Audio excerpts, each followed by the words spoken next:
Sekarang kita bahas mengenai peradilan umum. Peradilan umum merupakan sistem peradilan yang berlaku bagi rakyat pencari keadilan pada umumnya mengenai perkara perdata dan pidana.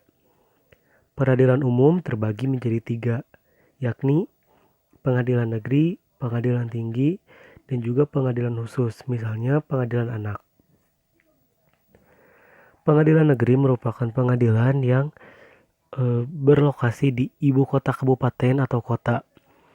Pengadilan negeri memutus, menerima, dan juga memeriksa perkara tingkat 1 sesuai dengan undang-undang. Contoh dari objek perkara di pengadilan negeri misalnya gugatan terhadap pengemudi motor yang melakukan tabrak lari. Di tingkat 2-nya ada pengadilan tinggi. Pengadilan tinggi ini merupakan pengadilan yang bertempat di ibu kota provinsi. Pengadilan tinggi merupakan banding terkait perkara yang diputuskan dari pengadilan negeri. Dan berikutnya ada pengadilan khusus, misalnya pengadilan anak. Pengadilan anak ya pengadilan yang memeriksa atau memutus perkara mengenai anak dengan syarat maksimal usia 12 tahun. Berikutnya peradilan tata usaha negara. Peradilan tata usaha negara ini merupakan salah satu lingkungan peradilan atau lingkungan kehakiman yang memeriksa dan juga memutus sengketa tata usaha negara.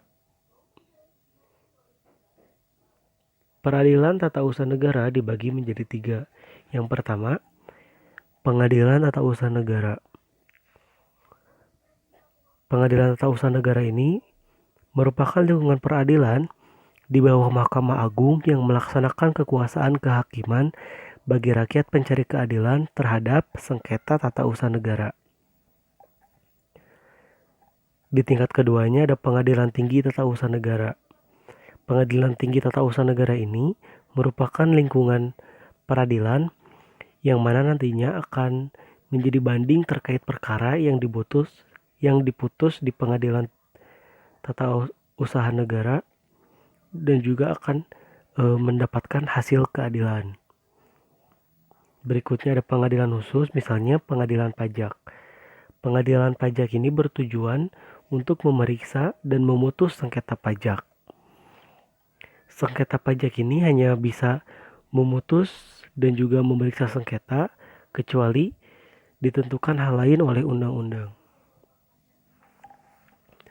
Berikutnya ada peradilan agama.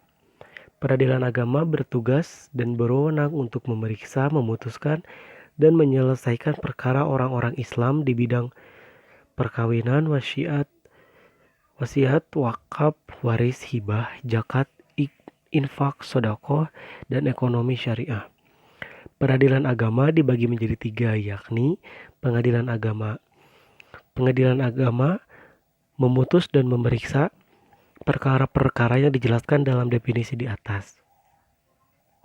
Kemudian pengadilan tinggi agama sama seperti perkara di atas, namun pengadilan tinggi agama lebih condong ke banding atau lanjutan dari pengadilan tingkat pertama. Ada pula pengadilan khusus, misalnya pengadilan mahkamah syariah. Dan yang terakhir, yang sepertinya lebih komplikasi lagi, yaitu peradilan militer. Peradilan militer merupakan lingkungan peradilan yang melaksanakan kekuasaan kehakiman di lingkungan angkatan bersenjata untuk menegakkan hukum dan keadilan yang memperhatikan kepentingan penyelenggaraan pertahanan keamanan negara. Peradilan militer terbagi menjadi 4, yakni pengadilan militer. Pengadilan militer yaitu lingkungan pengadilan yang memeriksa dan juga memutus perkara pada tingkat pertama terhadap pidana yang dilakukan oleh prajurit TNI aktif. Pengadilan militer ini hanya memeriksa pidana terdakwa kapten ke bawah. Ini menunjukkan bahwa Hal ini mengikuti undang-undang kepangkatan sehingga tidak bisa dilanggar.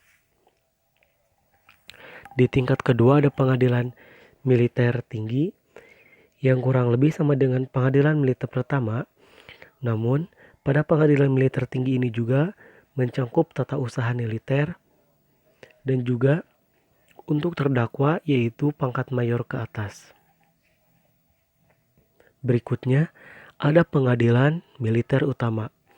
Pengadilan militer utama ini memutus dan juga memeriksa pada tingkat pertama dan terakhir semua sengketa wewenang dan juga mengadili antar pengadilan militer. Yang terakhir yaitu pengadilan militer pertempuran. Pengadilan militer pertempuran ini bertujuan untuk memeriksa dan memutus tingkat pertama dan tingkat terakhir oleh prajurit militer di medan perang. Berikutnya ada tahapan penataan administrasi peradilan. Jika di suatu waktu terjadi sebuah pelanggaran peradilan, maka tahapan atau penataan administrasi peradilannya adalah sebagai berikut. Yang pertama, tahap penyelidikan. Pada tahap penyelidikan ini merupakan rangkaian tindakan penyelidik untuk mengidentifikasi, mencari tahu dan menemukan pada suatu peristiwa yang diduga sebagai tindak pidana. Tahap ini menentukan apakah penyidikan dapat dilakukan atau tidak. Jika penyelidikan berhasil dilakukan, maka tahap penyidikan bisa dilanjutkan. Sedangkan jika penyelidikan tidak menemukan titik terang, maka penyidikan tidak bisa dilakukan. Ada pula yang disebut dengan penyelidik, yaitu orang, lembaga atau badan yang mempunyai tanggung jawab untuk mencari keterangan dan barang bukti, juga memberhentikan orang yang dicurigai sebagai terdakwa. Jika penyelidikan menemukan titik terang dan juga terlihat jelas, maka akan dilanjutkan dengan tahapan penyidikan. Tahapan penyidikan ialah serangkaian kegiatan yang membuat bukti dari hasil penyelidikan menjadi jelas. Konklusi dari penyelidikan yang sudah menjadi sebuah garis besar akan menjadi pertimbangan untuk dilakukan penyidikan. Ada pula penyidik, yaitu pejabat polisi negara Republik Indonesia dan juga pejabat pegawai negeri sipil yang diberi kewenangan oleh undang-undang. Setelah dilaksanakannya penyidikan, ada juga tahap penuntutan. Tahap penuntutan ialah tindakan penuntut umum untuk melimpahkan perkara pidana ke pengadilan negeri yang berwenang. Penuntutan ini baru bisa dilaksanakan jika penyidikan sudah mendapatkan hasil yang jelas. Dan yang terakhir yaitu tahap pelaksanaan putusan. Pelaksanaan putusan pengadilan yang telah berkekuatan hukum tetap dilaksanakan oleh jaksa. Pelaksanaan putusan pengadilan yang telah berkekuatan tetap tersebut dilakukan dengan tetap memelihara peri kemanusiaan dan peri keadilan, dan dilaksanakan jaksa setelah menerima salinan surat putusan pengadilan yang disampaikan oleh panitera. Untuk menjawab rumusan masalah yang terakhir, yaitu bagaimanakah keadaan sistem peradilan di Indonesia? Menurut mantan Ketua Mahkamah Konstitusi atau MK Mahfud MD, proses peradilan di Indonesia tengah berada dalam situasi kronis. Maksudnya ialah hukum yang idealnya memberi rasa keadilan kepada masyarakat, malah praktiknya disusupi hegemoni dan mafia peradilan. Jadi dalam pelaksanaan peradilan ini masih ada kesetimbangan dan juga keberatsebelahan dalam melaksanakannya, karena tidak adanya transparansi dan juga kepunyaan ataupun seperti kepemilikan jabatan, kekayaan dan juga profesi berpengaruh terhadap seseorang yang menjalani tindak peradilan. Mengenai isi sudah disampaikan, berikutnya akan disampaikan penutup yang dimulai dengan kesimpulan. Kesimpulannya, peradilan ialah suatu proses untuk menegakkan hukum dan keadilan. Karakteristik peradilan antara lain sebagai pemegang kekuasaan kehakiman tertinggi, mengadili dan memutus perkara tingkat kasasi, dan wewenang lainnya yang telah diatur dalam undang-undang.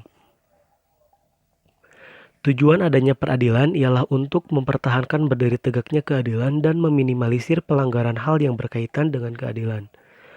Tugas-tugas sistem peradilan antara lain untuk menyelenggarakan administrasi umum, memeriksa dan mengadili segala hal yang berkaitan dengan kewenangannya, melakukan pembinaan, dan melakukan pengawasan pelaksanaan tugas secara menyeluruh kepada jajaran pengadilan negeri.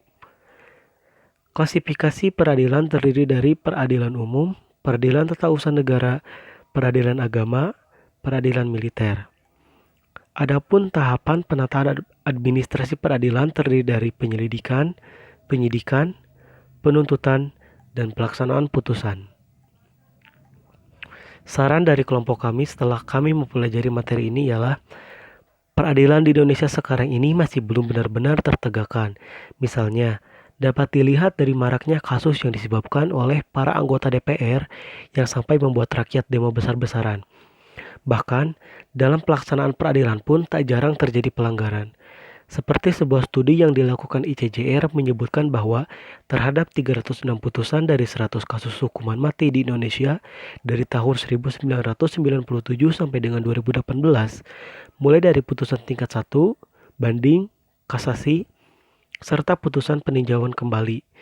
Dalam analisa tersebut, ada beberapa temuan yang diduga terdapat pelanggaran fair trial di dalamnya, khususnya untuk terpidana dengan terancam hukuman mati.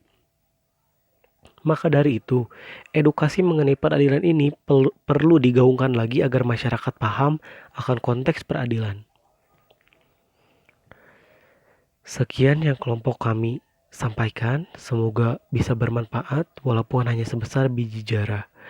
Untuk segala kekurangannya kami mohon maaf. Sekian dan terima kasih. Akhirul kalam, wabillahi taufik wal hidayah, wassalamualaikum warahmatullahi wabarakatuh.